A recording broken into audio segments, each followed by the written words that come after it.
దళితులకు మీడియా ప్రతినిధులకు క్షమాపణ చెప్పిన తర్వాతే ఈటెల రాజేందర్ మల్కాజ్గిరి పార్లమెంటు పరిధిలో తిరగాలని కాంగ్రెస్ తెలంగాణ రాష్ట్ర SC cell convener HR Mohan demand చేశారు. ఉప్పల్ ప్రెస్ క్లబ్లో దళితులపైన మీడియా ప్రతినిధులపైన దాడిని ఖండిస్తూ హబ్సిగూడలో కాంగ్రెస్ నాయకులు మీడియా సమావేశాన్ని ఏర్పాటు చేశారు. ఈ సందర్భంగా ఉప్పల్ ప్రెస్ క్లబ్లో ఈటెల రాజేందర్ హుజరాబాద్లో చేసిన అన్యాయాల గురించి మీడియా సమావేశం నిర్వహిస్తే బీజేపీ నాయకులు ప్రెస్ క్లబ్లో చొరబడి దళితులపైన మీడియా ప్రతినిధులపైన చేసిన చర్యలను సిగ్గుమాలిన చర్య అని భావిస్తున్నామని అన్నారు.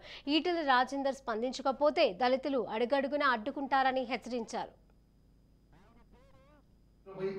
దాడిని కాంగ్రెస్ పార్టీ ఎస్సీ కన్వీనర్గా ఖండిస్తూ ఏదైతే మల్కాజ్గిరి లోక్సభ ఎన్నికల్లో నిలబడినటువంటి ఈటెల రాజేందర్ గారిని ఈ మీడియా సమక్షంలో మిమ్మల్ని హెచ్చరిస్తూ నిన్న జరిగినటువంటి దాడిని నిర్మోహమాటంగా మీరు మల్కాజ్గిరి లోక్సభ ప్రజలకు దళిత జాతికి మీడియా మిత్రులకు క్షమాపణ చెప్తేనే మా యొక్క దళిత జాతి మిమ్మల్ని లోక్సభ పరిధిలో తిరగనిస్తారు.